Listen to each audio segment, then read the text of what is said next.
I'm just signing in. Hi guys, welcome to the stream. This is episode 2 of the Legion Live. I can see that we've got Kier Shiki and Joel Driver in. Welcome guys. So, this week's show, we've got, if I can remember directions, we've got IDICBeer, we've got Phil, hi. Sorry, we've got Callum, hello, we've got Aceface. I'm just signing in. Hi guys, welcome to the stream. This is somebody's not muted. 2 of the Legion Live. Crap. I can see that we've got Kier Shiki and Joel Driver in. Welcome guys. So, this week's show, we've got somebody dropped as well. We've got IDICBeer. Start. Have we killed it yet? Yes. Yeah. All right. Take two. Yeah, exactly.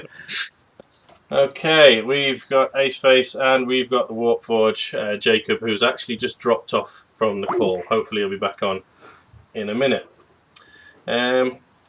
So, just wanted to start off with a hello, really. Who wants to talk about their week? I can go first if you... Yeah, fire away. Okay. I was on holiday last week, so that was good.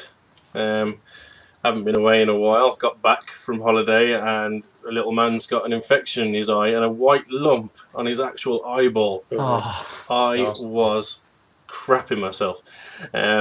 So, yeah, straight off to the doctors. Knackered getting back from the holiday, and then that happens. Sorry about that. I was just trying to get Jacob back on the call. But yeah, so the hobbying, basically, there wasn't much because we were all on holiday. Yeah. lovely. Anybody else wants to have a chat? Yeah, I'll jump in. Go for it. Oh no, after you, Nick. I was just going to say, Jacob's just mentioned that he's got student Wi-Fi, so his wife's having trouble. Right. Yeah. That explains it. Yeah. So We'll try and get him back on. I've been busy this week doing the terrain stuff, basically, pretty much all week. Been doing a bit of Dark Elder as well, onto the next unit after the Venoms are finished. But primarily just been working on that terrain, so really enjoying it though. Lovely. It's pretty much what I've been doing, just terrain building. I've been busy with the paintbrush, getting some guard blobs painted up. So I've got my first infantry platoon done. Pretty much done my Aegis defense line, a couple of other bits, trying to build that up. And then I did my first bit of magnetizing earlier today. Ooh. So found some Deathwing bits, sort of cut them up and mag them onto my Deathwing librarian for future formation stuff. So yeah, it's been pretty good. So is that using existing holes, or you had to drill holes in? No, I used a really cute hobby drill off Amazon. It cost me like 15 quid, and it came with 4 or 5 drill bits, and yeah, That's not it works pretty well. They're fairly cheap, aren't they? I've never understood why they're called pin vices. Oh no, I use like an electric one. So the right. the pin vice is the little smaller one, and it's for pinning. Chisley one. I don't know why it's got the vice in there, but it's just Fair enough. Vice are the name they get the stuff that clamps things. So when you're doing woodwork and stuff, that's the piece that clamps the wood. Isn't it? Yeah. So you're clamping the drill, aren't you? So I suppose that's where that bit's come from. I suppose. Micromanaged. Yeah, that's pretty much my week. Right. Yeah, my week. I received a Forge World order, which was quite good.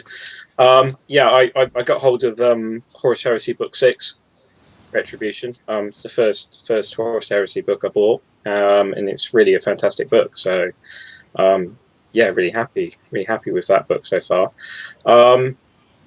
I ordered it a day before the Win the Titan competition. Oh no! Good. I phoned them up and everything. I said, "Oh, really?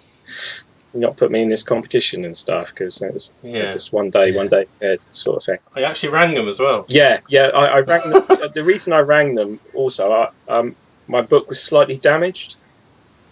All right.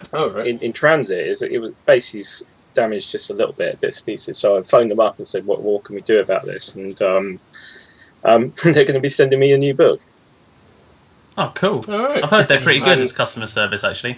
Brilliant, yeah. If you ever have any issues with anything, a bit of resin or something that's not sort of fixed or anything, yeah, basically just give Forge World a call, and most times they'll just replace it, like for like. So, and you don't ever have to send anything back. All right, so you're gonna have 2 books. Yeah, I got 2 books. What state was the original one actually in? I'll Just out of go curiosity. and get it in a minute. Sure. They're basically a bit of the corners and stuff are a bit damaged, so some of the pages were a bit folded and bits and pieces like that. So All right, so still usable then. yeah, very much usable. But if anyone from Forge World, no, it's really damaged. If anyone from Forge World, Oh, the horror! yeah. It arrived on fire. Yes, that was part of my week. I got an email from Forge World saying they're going to replace it tomorrow, and the order's on its way and so on. So that's cool. The rest of the week, I received a copy of Death Watch Overkill. Oh yeah. Started putting some of those models together and stuff. So yeah, that's a really cool game. I'm beginning to feel like I'm the only person on the planet who doesn't own a copy of that. Oh, I that's don't. all right. I don't. Right. It's everywhere. It's crazy. Also, what's the minimum order for getting in on that Titan draw? It's £100. I bought the book, and I bought a few bits and pieces, and with the shipping and everything, it was £115. Oh, So it was easily suitable for the competition, but it's just a day early, so it's annoying. just ask for a full Bring it- refund and then just buy it the give- next day.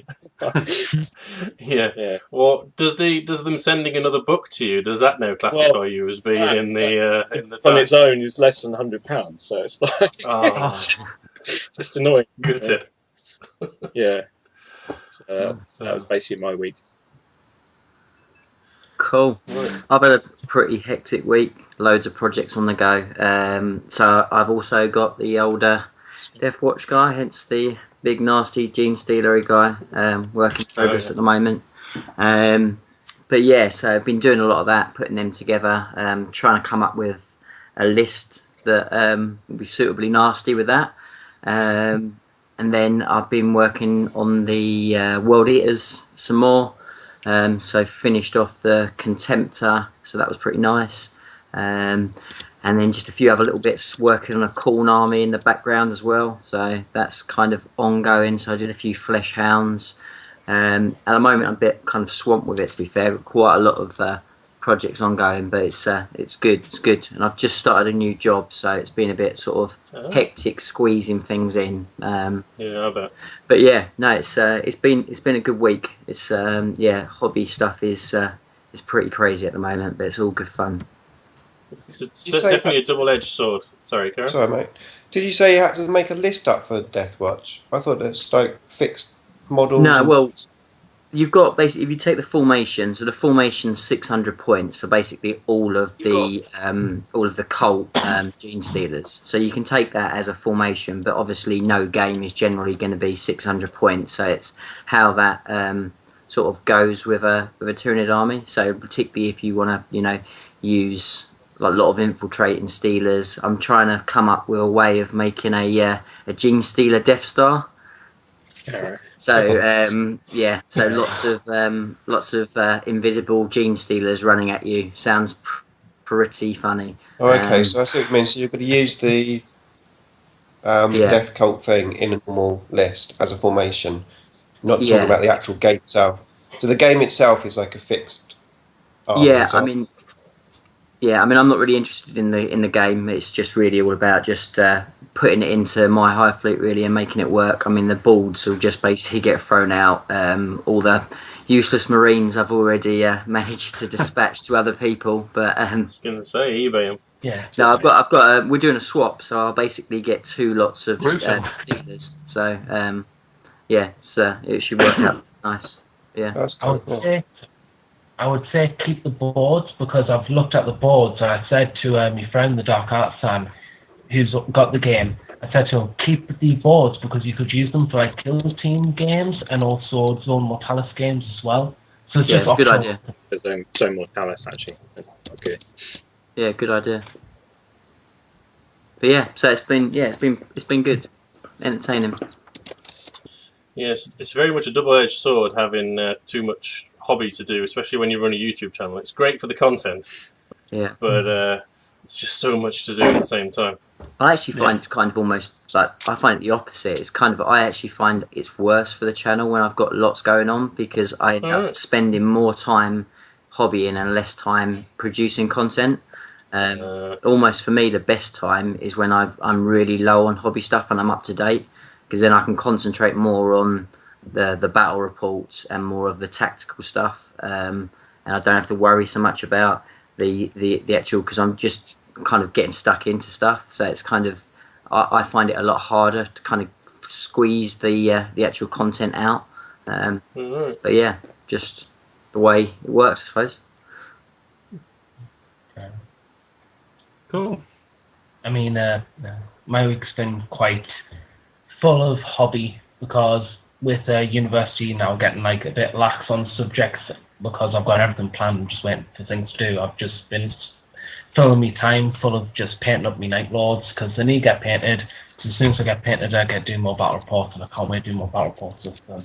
Currently, as a work in progress, I'm painting up this Lord here. I call him Craxus the Cursed. I'm going to get one of the Forge shoulder pads for the Night Lords and put him on the shoulder pad here. But I'm following the instructions for the paint guide in the Grook issue of White Dwarf, where you've got Chronic Dragon Gazer's axe as the start point for his axe. I'm going to basically try and build on that and try and add lightning bolts and streaks everywhere. So currently that's going to happen, and any mutated bits I'm going to paint in dark reds to make the mini really pop out. Have you considered having like lightning bolts, actual plastic physical lightning bolts? I've seen some of them around recently. Yeah, I was thinking about it, but I just think at the moment where I'm standing with it is I've got to buy all the Forge World upgrades for all my troops, for all my Warp Talons, for all my Terminators, for all me.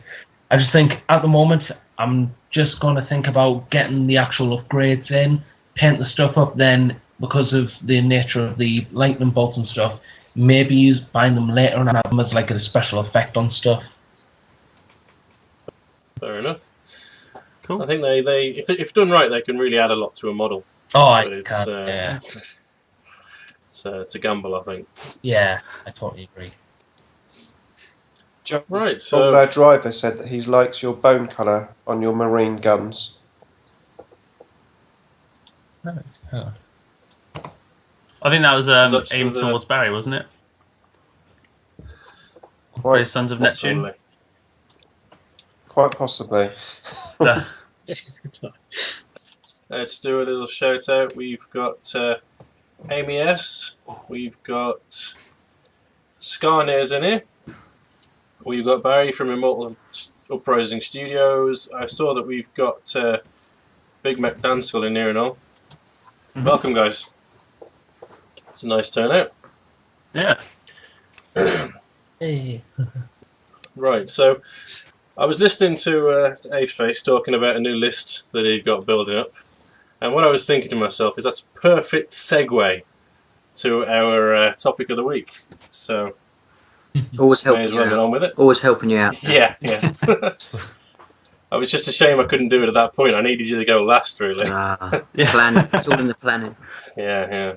We're Quick going to get a little rewind. professional now. Have a little bit of a transition screen. Topic of the week. See, that was awesome. Too good. Yeah. So this week's topic of the week is power gamers, or gaming rather, versus casual gaming. Does anyone want to kick us off on that? Oh, this kind of work. So I've had 6 to 7 years of advice, and this from the depths of Daka. I think we got a mixture of. I don't know whether all of you guys would consider yourself power gamers. I know I certainly don't. Yeah. Although when I was into 40k, I definitely went that route.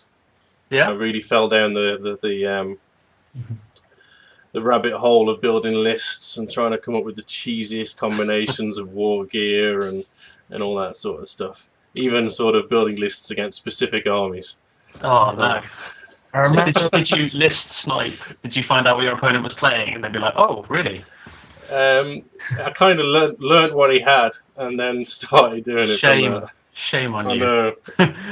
In my defence, at the time, it was 5th edition and I was using Tau. So, Okay. and it was against orcs. So I think I can be a bit excused for that. All right. It wasn't really a fair matchup. The Tau back then was absolute crap. I was having to use Forge World bits just to try and make it an even match. You wouldn't get that now, though, obviously. Oh. Tau versus Orcs is a different story 2 editions on. Yeah. Remember, It's funny how that happens. Yeah. But I suppose Hans- one of the Oh, big no, after things is what you consider as power gaming, because there's very different people's opinions on what is considered as power gaming, because you say power gaming to some people and then it's just around win at all costs. You say power gaming to other people and it's around putting a competitive list together and playing competitively at the high end of the game. So it has both positive and negative connotations to it, and I think one of the big things is that interpretation of what is a power gamer or what is power gaming, and I think that's probably one of the big things that kind of frustrates me because I don't consider myself as a power gamer, but I consider myself as a competitive gamer, and I think there's there's a difference between the way that you talk about that. Yeah, I think from my perspective, I mean, I did a little searching for definitions, just to see what the internet said power gaming was, and it says they're a gamer who has the aim of maximizing progress or specific goal to the exclusion of things like storytelling, atmosphere, and camaraderie. No. So it's sort of, from that interpretation, I'm getting the feeling that a power gamer is someone who builds a list not to add to the story of the game or play to the fluff, add to the like beer and pretzel style. Because you Sorry, you game went. with the friend. Breaking up a bit there. Turned into a bit of a robot there in the middle, and I think you turned into a statue as well. I agree to an extent. It's about attitude. I mean, for me, from my own experiences, when I first started playing back in 2007 with my Chaos Marines, so I missed the glory days of 3.5. I started off with 4, apparently, but I started off using Thousand Suns and all that in my first tournament and stuff, and I absolutely used to get wiped clean. But then I started paying attention. I went onto DACA and stuff, and I started finding out about these net lists and stuff for tournament play, and it kind of evolved from that into, at the time, which was loads of Plague Marines everywhere in Rhino Rush formation tactics. And whilst I enjoyed it, it kind of was a bit daunting because it felt repetitive at times. So I tried mixing it up. I tried doing different things. Instead of having a lash of submission with Demon Princes and stuff, I used to do infiltrate and squads of Chosen, 5 squads of Melter Guns, just outflanking, because at the time in 4th edition they could outflank. And I used to get a few decent results, especially when I used to use 3 Defilers as well. Obviously this wasn't maximum optimist to power gaming, but I end up constantly questioning certain things, like especially when we had like the Imperial Love Time by Matthew Ward of 5th edition, when you started seeing Space Marines and Grey Knights, and He's gone. Gone midstream. Oh, that's upsetting. Yeah. But I think the point of attitude does stand, because there are people who will be just straight up like nasty in the way they play. Like, okay, for example, I went to my university to play a game, my first ever game of 40k, and so I just picked up a nice easy list, and you're expecting a bit of leeway as it's a first game. And he was supposed to be showing me the ropes, and he came out with the Space Marine Cat Fight Storm Iridescent. Sorry, you've had like bound. You've cut out again. Oh, okay, my internet is terrible. It is, isn't it?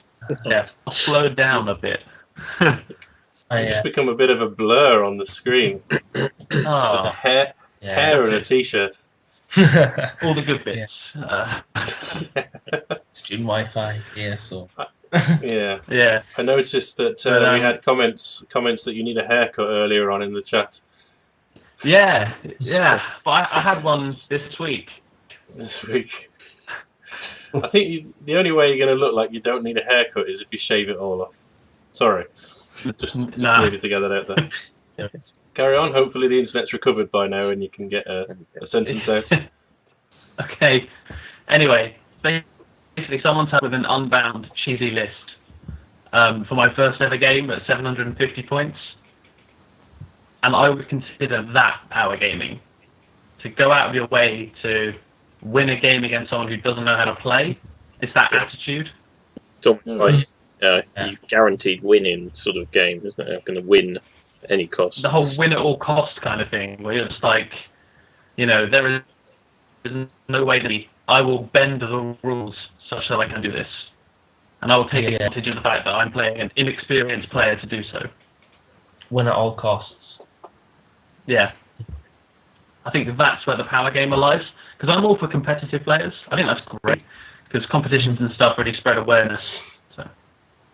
Yeah, I personally, That's true. I actually personally enjoy actually sort of losing as much as winning in my own personal battles and stuff that I've played. So yeah, I actually find it quite enjoyable. So it's a learning experience, isn't it, as well? So yeah, that's one thing to do it. So I'm very much a fluffy player. So if my fluffy list doesn't win, it's fine. Still have fun doing it. So yeah, sounds good. Yeah. I think that's one of the things I noticed when I was building my lists to destroy a friend of mine. If I was losing, I wasn't enjoying the game. Whereas when I play more casually, I'm having fun regardless of what's going on. Yeah. So I think that's another defining point. Yeah, Craig. Sometimes the dice just don't go well, do the guys? The dice gods just don't go well. So horribly wrong. Yeah, I mean, I'm the type of with the whole fluff bit, that's quite interesting because at the moment probably the most competitive lists are currently very fluffy. The way that GW is actually building their sort of their codex, their formation system at the moment is all around making that kind of build disgustingly powerful. So if you look at, like, for instance, like a Space Marine Battle Company is about as fluffy as you're going to get. It's pretty much laid out, so you have to play the exact way that the books and the fluff works, but yet you play it and suddenly you've got all these free transports and you're fielding a ridiculously powerful army.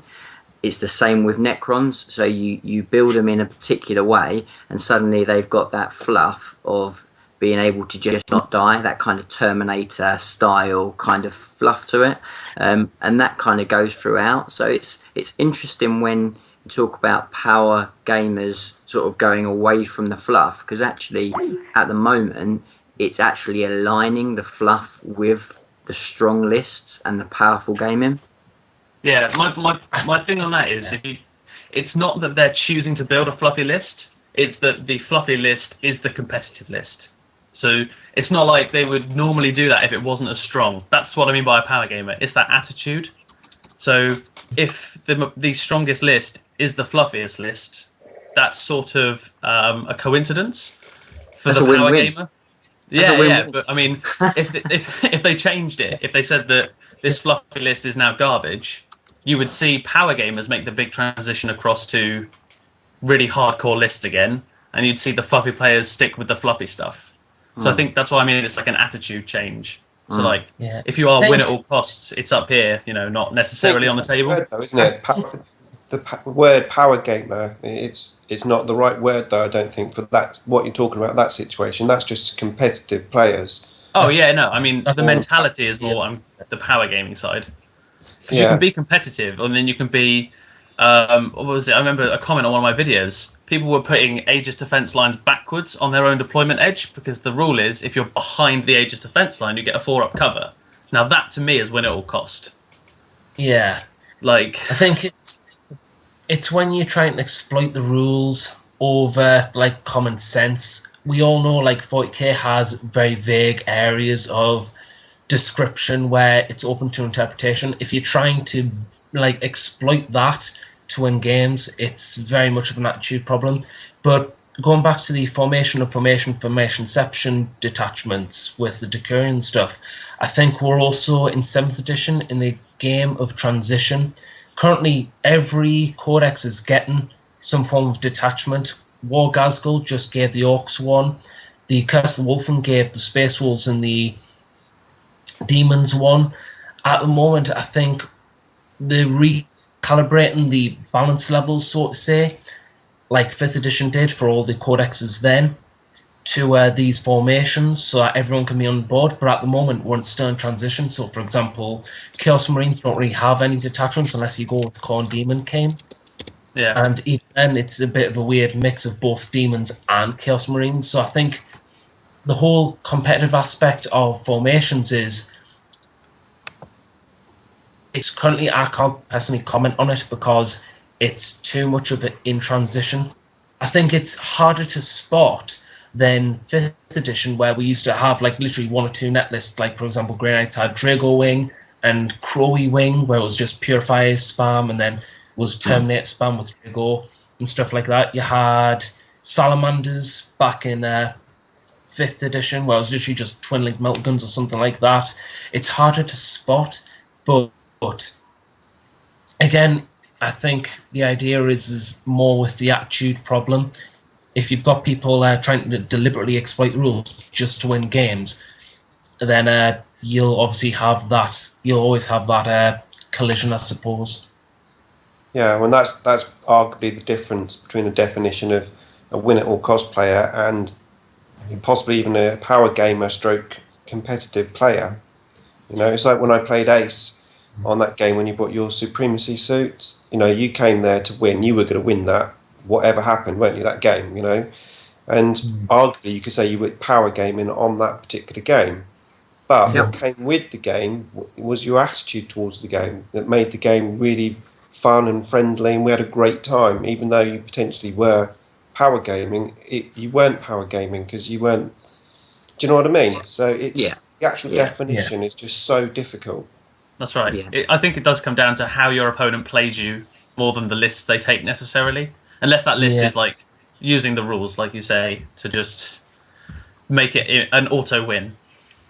I mean, for me, I always made as a rule of thumb for myself, when you're aiming to win, you should be doing it during deployment and on the board from onwards, not in list creation to me, because to me, especially for me, with Warhammer, it's more of a case of you take the units you want and then you want to go ahead and win with those units. But that's just my opinion. That's what I've always kept for myself as a rule of thumb. It's why I've always styled. For example, I use Warp Talons and everyone like really dumps on them. But I managed to do them okay with me lord. No. Yeah, I mean, it's great. I mean, the great thing is that everybody's got so different sort of feelings on it, and I think that's what makes it such an interesting game. Because for me, the actual list building, I find that almost as enjoyable as the game, because I just love playing with Battlescribe and like bringing it up and then kind of trying to find the combinations, sliding things in and going, oh, I've got 250 points here. How can I make this work best? And then kind of playing that maths hammer in my head. Right, okay, so if I come against this scenario, how will I deal with this? If I come against this scenario, how will I deal with that?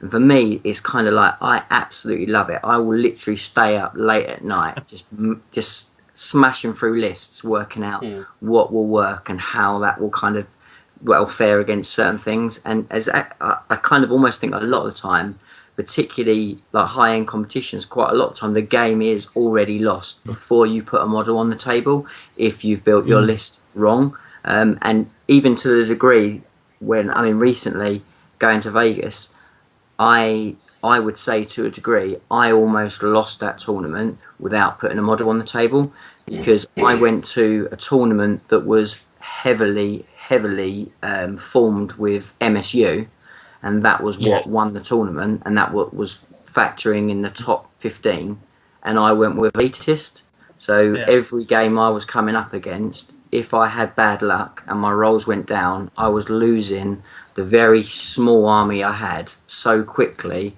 against top players with tons of small units, and that's what won it. I mean, the guy that won it, rocking multiple warp spider units and jet bikes, literally just running around on the objectives, and Yeah. I had planned my list to go all out annihilation, rather than play for those objectives. So in a way, even with all my preparation, I had lost that tournament before I even put the models on the table. So that's why, you know, from a list building point of view, I think there's a huge skill and excitement around building that powerful list. It's funny you should say that, actually. For Battlescribe, my friend Harry and I will just be on Skype for 5 or 6 hours talking about what lists would be kind of crazy. But most of ours are based around like, okay, how horrific could this be if it did work? But it's like a high risk. So like a dual Librarius Conclave in 1500 points, and that's all you bring? 10 Librarians? Yeah. And just some really different things. But I agree, writing a list can be just as fun as playing it. And I do think that is a big element of the game. But again, I think when it comes down to power gaming, you can write a competitive list and then you can write a game-breaking list. Yeah. But I think competitive play should be like pushed a bit more, in my opinion.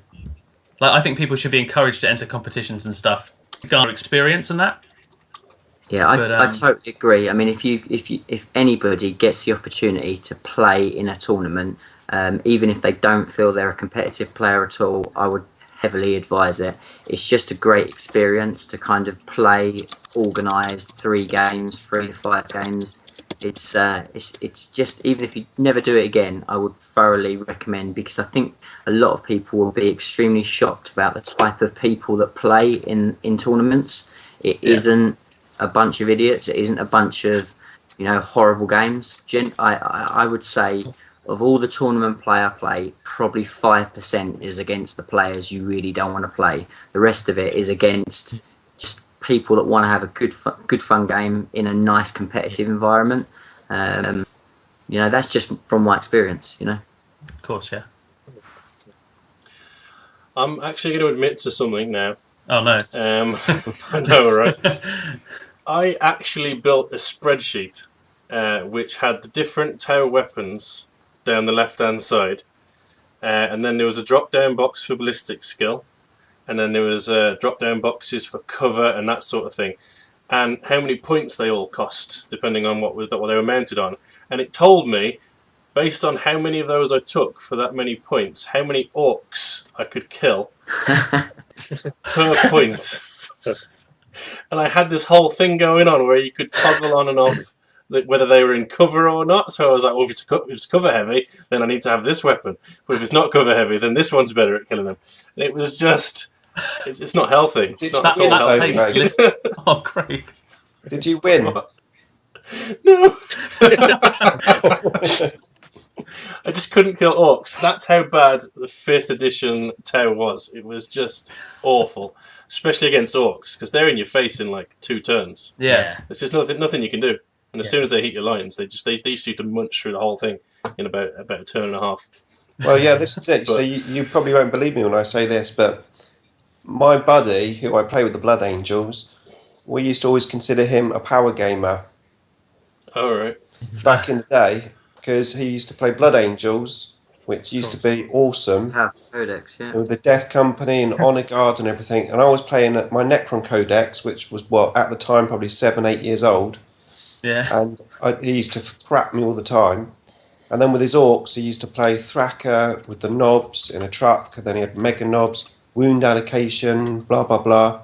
Yeah. And every week I used to lose. And it's like, yeah, he's such a power gamer. You know? You wouldn't believe it like nowadays, would you? Yeah. I remember with me orcs back in 4th edition, I always made a surprise unit, and I got quite far with it. I managed to kill Drago back in 5th edition when he was unkillable, so to say. And it was Gazgul, you had 8 knobs with big choppers, and you had a pain boy and a war banner knob. One skill 7 Gazgul, went in for the charge, clobbered a load about, but it wasn't Gazgul that really made this kill and blow, because Initiative 4 was nothing to be sniffed at during those times.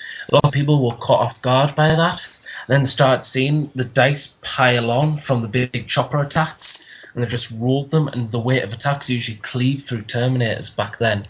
I remember that. And didn't Thacker have, like, when he did the war or something, he had a take a 2 up invulnerable. Yeah, that's right, 2+ invulnerable or something silly on the charge. 2+. Yeah, it was just ridiculous.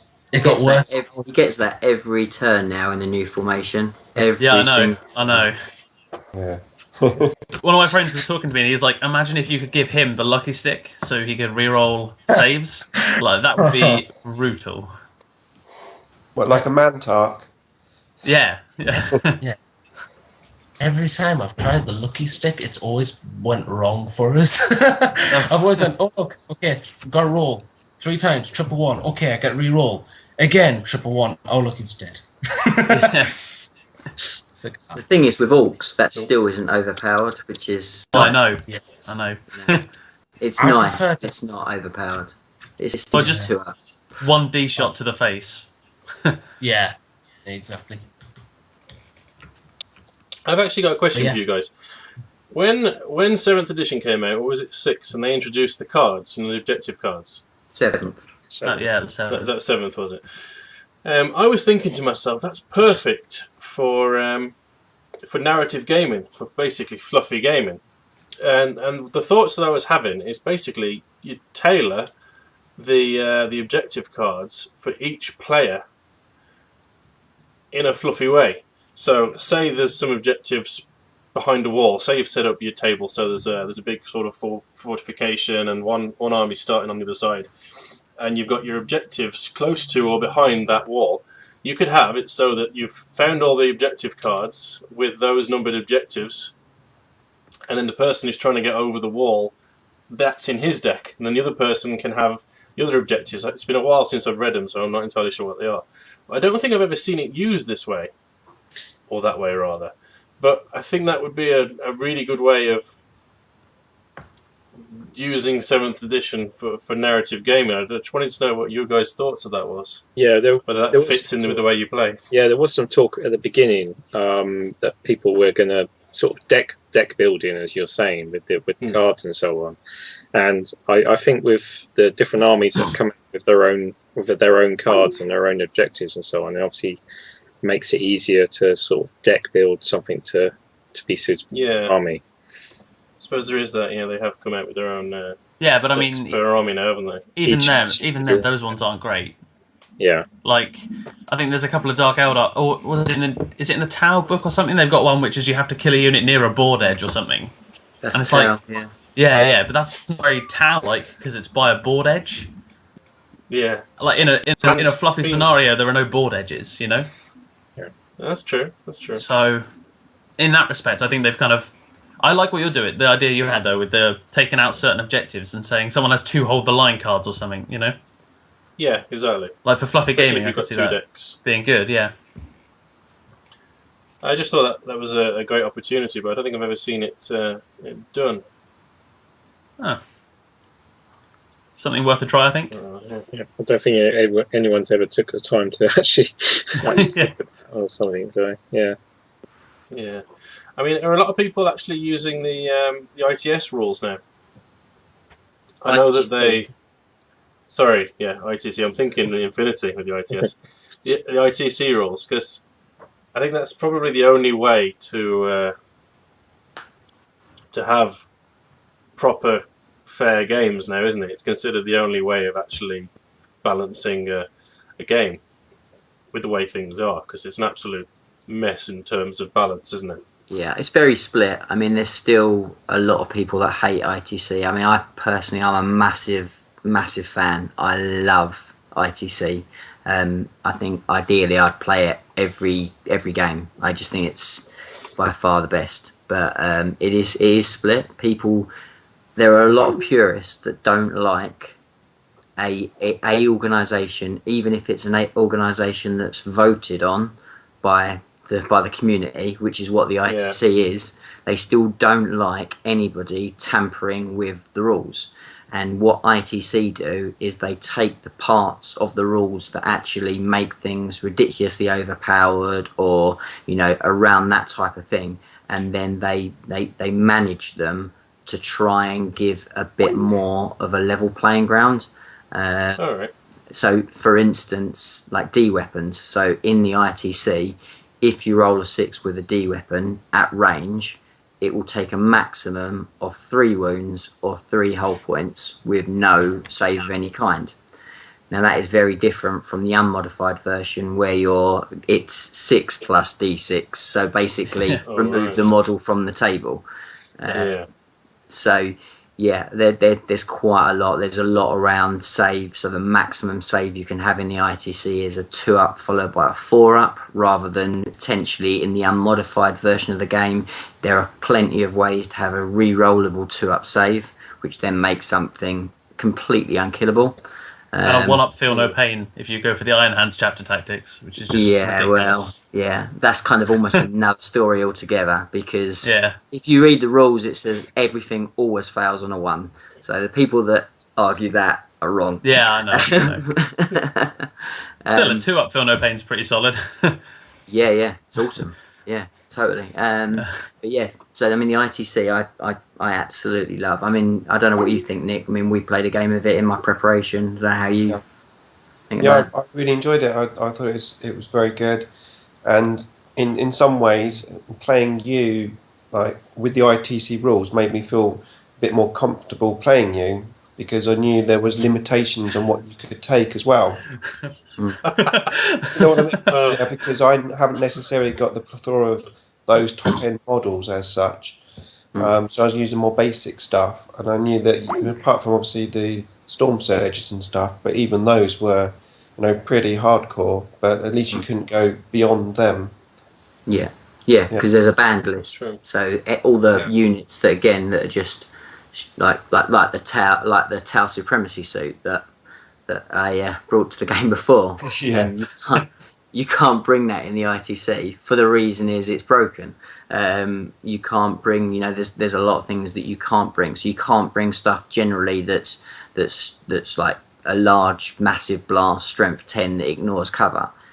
So like the Typhon heavy siege tank, you can't take that in the ITC.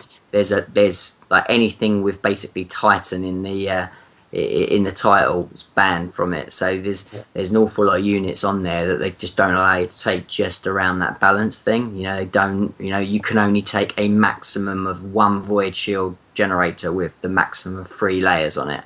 So you can't have a network. So you've got 9 void shields, so no one can actually get to you. There's lots of little things like that they've put in just to try and make sure that there is always that element of balance there, and it's still difficult, because some codexes are ultimately better than others. I mean, the Eldar Codex is ridiculously powerful. Scat packs are for the points that you pay for them, with the amount of strength 6 shooting, they are phenomenal. But so there are always going to be power units and power armies, but the ITC definitely it does give, I think, most armies a better chance. It's also nice having the mixture of the Eternal War missions and the Maelstrom missions as well, because the Maelstrom missions are always generally down to chance of what cards you get. Okay, once you get your cards, you've still got to play right to score them. There is definitely more element of chance with them. So you've got that fun side of it, but you've also got the Eternal War missions, which you can really hone your army down to playing against as well. So it's got that mixture, plus obviously you've got the additional 3 points, which vary from mission to mission as well. So all in all, it was very good.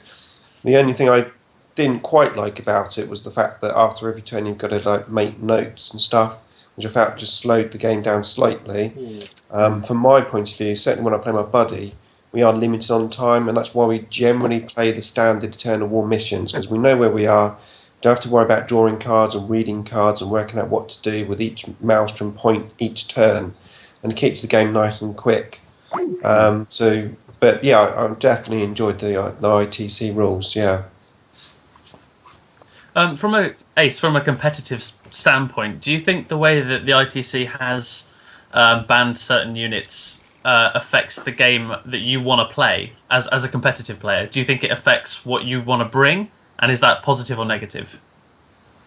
For me, it's always been positive because I like that, because if I can bring it, anyone else can bring it. And I think that's kind of the ultimate thing. I mean, I'm going to, and because again, I mean, going back to, I mean, I'm unashamedly a hugely competitive game. I like to bring nasty lists, and I want to win every game. That's how I play. But I want my opponent to have a genuinely enjoyable experience. I don't want anyone to come away from the table not enjoying the game. That's ultimately the most important thing. But I still want to win every game.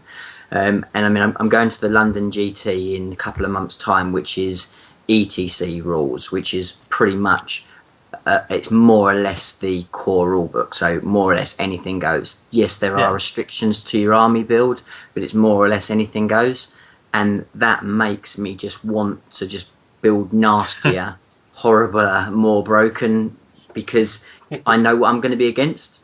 So you know, and then that could be the case that I rock up with that list against somebody that's not prepared, and they get tabled in a couple of turns. I mean, that's unlikely in a high tournament, but it could happen. I'd much rather know that I'm reduced to what I can bring, but also so is the whole rest of the field.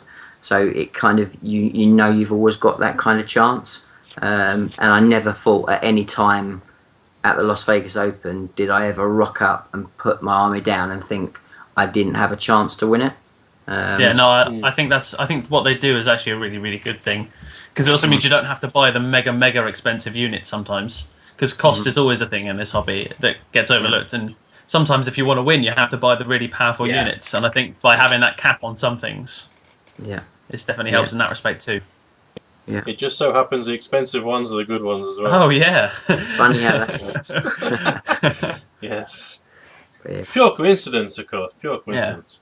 But you also get a lot more variation with it, because I mean, again, there's a lot of joking around that at the moment. Basically, you know, you turn up to an unmodified tournament, and basically more or less every other list is going to be warp spiders, scat packs, and a wraith knight, and literally that will be every other thing. Well, that does remind me that I've got to get those warp spiders painted soon. No, you haven't.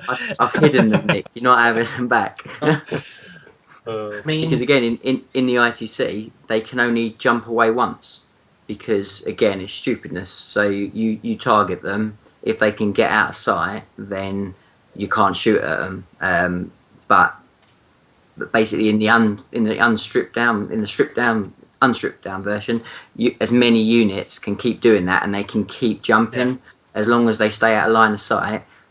Again, that next unit can't shoot at them. So in the ITC, they say, well, you know, it's powerful enough, just one unit shooting at them and then being able to hide. They don't need to be able to keep doing it. It just becomes ridiculous.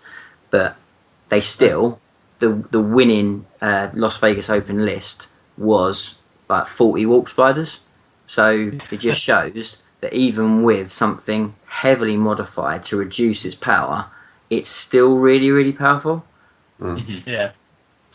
I mean, I remember back before the Dark Arts Sands tournament, which was the last tournament in my area, which was the Divine 40k tournament, we had two previous tournaments that were both cancelled because of the lack of attendance, but that was only because of like two players entered. One had Wraith spam from the Eldar stuff, and the other one had Wave Serpent and Jetbike spam. So I'm not sure, because I remember a few tournaments before that happened, people were just getting sick of little things that the Eldar were doing, and the little things from Assassins as well, from the Imperial side. I think we had this core tournament scene, but I think they went away because they were just getting sick of the whole announcements. And I think that's what the IPC is really, really good, because it can just help sort of rein that in. And it's freely available, so you can just say, oh, I'll hold a tournament, I'm using these rules, so this is what you have to abide by. Whereas before, it was kind of like, I'm holding a tournament, I'll come up with my own house rules or something. But now there's a set standard, and that's what I really, really like about the ITC. You know what you're getting, and that's that.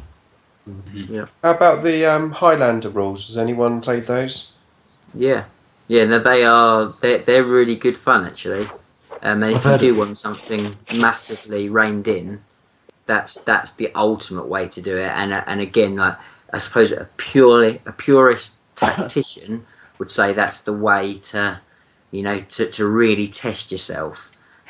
But when you do that, you do find that again the basic the armies with the basic stronger stuff always do better, because if their troops are a scat pack against a attack marine, there's gonna be that thing. But yeah, I mean Highlander basically, if anyone doesn't know, is I mean they do differ slightly, but you have a restriction on duplicating units. So it basically prescripts you to a certain army build, which then means that you're not going against 20 Riptides or something like that, because you're going to be a lot more restricted to having only duplicates of like certain units, so like troop choices. So from that point of view, it's quite a nice way of running. But it does really limit the toys you can bring to the table, and ultimately this hobby is about collecting toys, and if you can't bring a lot of your flashy stuff, to me it's a bit restricting. Yeah. Part of the enjoyment as well is as playing the game is just seeing the armies on the table, to be honest, and bringing your big stuff is there's a real joy in that. Well, that's why Ace and I did that 3K game, that massive game, wasn't it? So I could get my pylon on the table, and you could get Tiny. Table. Yeah, he's never been out since. He's sitting in the cabinet in War Games in Southport, if anyone wants to see him. But yeah, again, I don't play a lot of APOC. I don't really have a massive interest in it. But now we have the format that if we want to, we can just do a 3,000 point game, chuck some big stuff in there, and just have a laugh. And it was a good laugh. I think that's the key thing, really, at the end of the day with what we're talking about is. Obviously, everyone is different. Everyone enjoys the gaming side of it differently. I think ultimately, as long as you have a good time and somebody doesn't cheat, I think we should all be happy, really. Totally agree. Yeah, if you enjoy the game, it doesn't matter if you. Yeah, we're not gonna. No one likes a table flipper. So not. Rage quit. Tripped and fell. Cool. Well, I think I'm just aware that we've been talking for about 50 minutes now. So, has anyone got anything else to add to that before we move on? I think it was summed up pretty well by Nick. Yep. Yeah, that was a nice ending. It's beautiful. I was looking at the time as well. Right. I'm gonna do something fancy again. And take us to our second screen. So, what we wanted to do was, for next show, we wanted to put the decision in the hands of the viewers as to whether. So what we talk about next time. Sorry, I'm doing too much at the same time and losing my train of thought. So we put up a poll. This is a straw poll. I'm going to paste the URL into the chat for everyone in chat. It'll also be in the description of the video if it's uploaded, or rather when it's uploaded after we've gone offline. That's the straw poll there. So pop on there, give us a vote on which of these subjects you want us to talk about next week, basically. And also in the comments to the videos when we've actually got it up online, if there's anything you want us to talk about which isn't on this list, then write them there and we'll include them for next time, and we'll do the same thing again with the straw poll again. So that's going to stay up there. Jump on, have a little vote, and we'll check it in a little while. So, but now what I wanted to do is viewer questions. There we go. So your questions. If you've got any questions at all, pop them in the chat, and we'll do our best to answer them. It's gone a little bit quiet in the chat, so I'm not sure who's still there. Still there. Hopefully, someone's still there to ask us some questions. It's going to be about 30 seconds before that gets through to the guys. Also, that'll be about 30 seconds before the straw poll comes through as well. I will have a scan through the chat if you like to find some questions, see if there's anything going on. That would be good. Okay, so the first one from Joel is: any of you guys watching the Mini Wargaming Deathwatch campaign? I myself am, because I like Kill Team stuff. Ironically, Harry and I are hoping to record our Kill Team campaign, which was delayed in a few weeks. All right. So that'd be really interesting for us. But yeah, so are anyone else catching up on that? I'm not. No, I haven't been watching it. I think it's quite a big time investment to watch those guys. Those videos are quite long, aren't they? Yeah, I mean that's why I'm a student, so I can watch stuff like that instead of actually having a job. I've been watching loads of their like the pre-heresy stuff. That's got me actually quite excited about that's about my army. So I've been really kind of, whenever they put something up of that, like the battle reports and a lot of the quick tips on the painting, I found very interesting. But yeah, I haven't really. Again, I suppose it's just back to that. The whole campaign bits and the tutorial, that type. It doesn't really necessarily float my boat as much as just the progress they're doing just with just standard battle reports. Yeah, I think the battle reports have gone up a lot in production quality lately, which has been really cool. But for me, loving the fluff and that, seeing Kill Team stuff and seeing the big narrative campaigns is why I'm a Vault member, because I have a lot of spare time. So I love watching all the bits. But you're right, the battle report stuff has taken a big leap, I think, in the right direction as well. I think it's really cool. But I can't seem to see many other questions in the chat at the moment. I don't know if anyone else has seen them. Is anyone a Vault member for those guys? I'm just curious at this point. Yeah, I am. But I have been in the past. But that was sort of when they were losing their shop and needed a bit of support. I was lending some support. Yeah, that's when I joined. That's when I joined, and I've been sort of since. All right.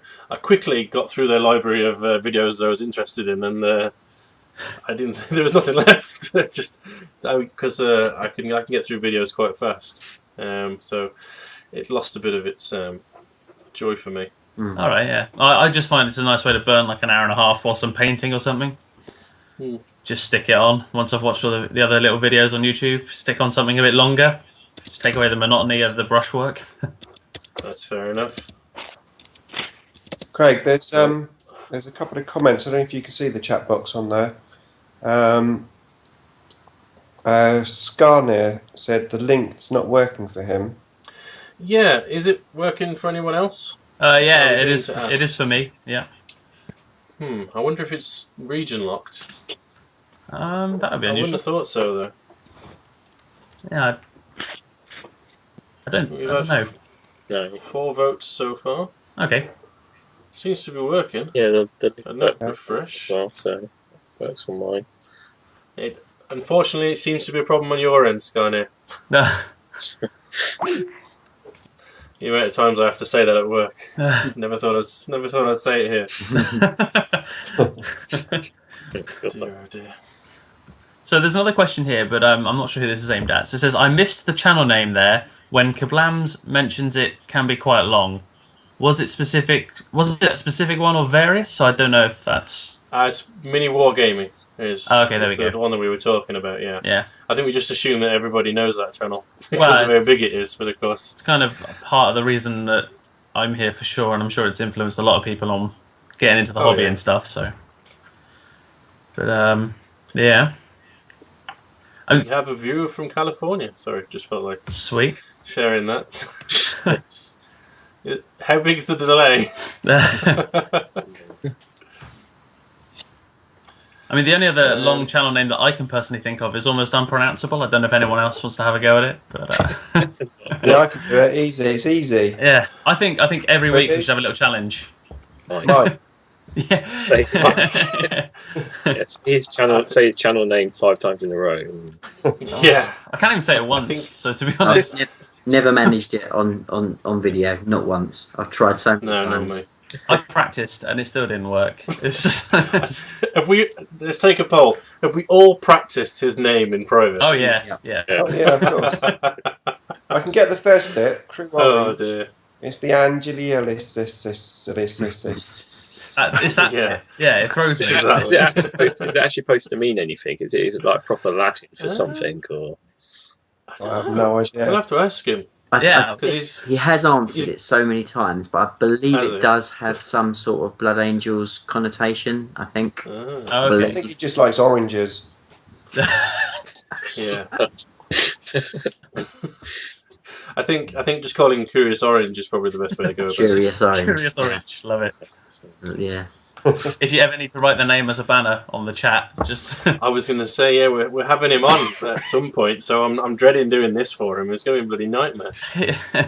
well, we can finally learn how it's pronounced. So Yes, that's true. I don't think have I ever heard him pronounce it? I I haven't. did actually make a video, Yeah. just a video, with the pronunciation of his channel name in like clips, and he he broke did. it down into words. I still couldn't pronounce it. Oh, right. I think I wrote it in sections as well when I was trying to actually figure it out. yeah, I think it is in multiple We had a sections. spreadsheet for it, didn't you, Sections. Craig? Yeah, got a whole spreadsheet. Drop down bar, just like if the name Yeah. isn't cover, like how do I have to Exactly. pronounce Put it in cover. I can twin link it. It's awesome. No, I I still spent, can't I, get spent over I spent 2 days with him at War in Romania last year, and Oh, yeah. still no idea how to pronounce his name of his channel. No idea at all. It's a good thing the name Mike is easy to say. Like, I'm sure he gets off on that name being unpronounceable, to be honest.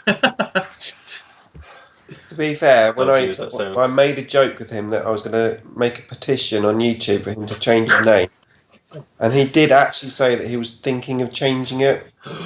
But Really? there's something now that I don't want him to change it because it's just No. funny. Yeah. No one can Yeah. pronounce it. exactly. Yeah. It has its own legend, all of its own. It Yeah. does, yeah. Definitely.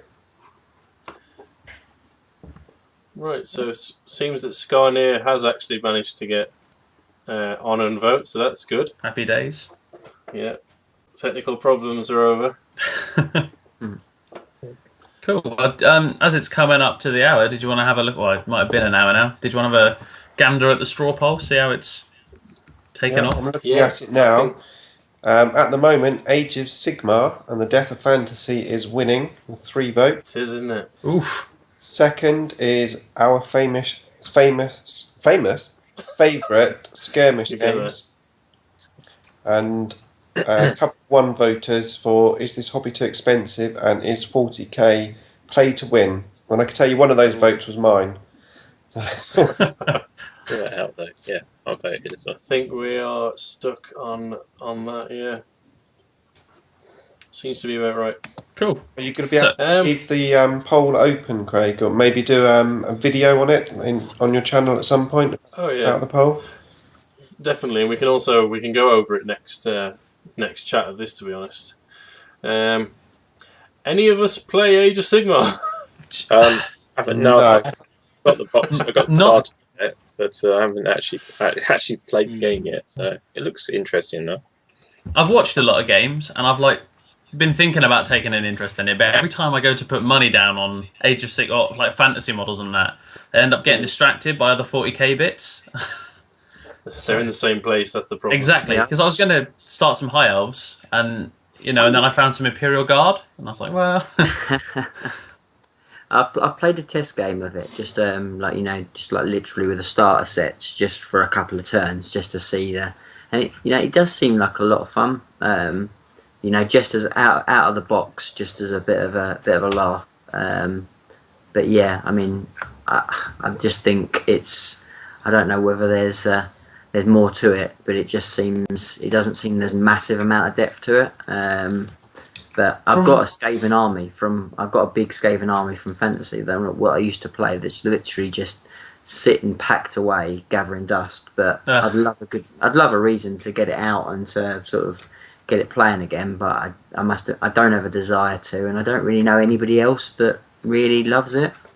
Yeah, I mean, from what I've heard so far, it seems like it's a bit like chess in the sense that it's really easy to pick up and play, but if you want to master it, it can be quite difficult because there's a lot of action in our local games workshop actually of Age of Sigmar, which is like it surprised me, but there is a lot of like movement is the most important part of the game from what I've seen so far, and like using your pile in stuff. So it does look interesting to me. It's just every time I go to part with my money, I pick something else. Yeah. Yeah, I think. Well, Yeah, I think also the fact that you can't really make a list of an army list up. Yeah. It's just bizarre, really, and it's like, okay, I can take 50 models on my side, but you can take 20 models, and it's supposed to be a fair game. And it doesn't make sense in that sense. You've got big heroes, little characters, and this sort of thing. So, yeah, it needs a bit more structure to it. Well, we've almost fallen into the trap of actually Talking doing a about discussion. Just a sneak preview. No isn't it? problem. Right, Just, because I haven't much to say on it anyway, so... Yeah, if that one wins on the vote, we might have to either ignore it or hunt for some people to get on who do know Age of Sigmar. You need to find an expert, an Age of Sigmar expert. Also the weird names of the Sigmarines as well. I don't know if you've seen the ones that the guys on the horse dragons and stuff. They have some weird unit names. I just can't get where they come up with these names from. Are they unpronounceable? Or? Well, almost very unpronounceable, but they're really weird. Just random name generator. Fumigators or something like that. It's like a unit called Fumigators or something. Can't even pronounce the paint pots, let alone the models in there.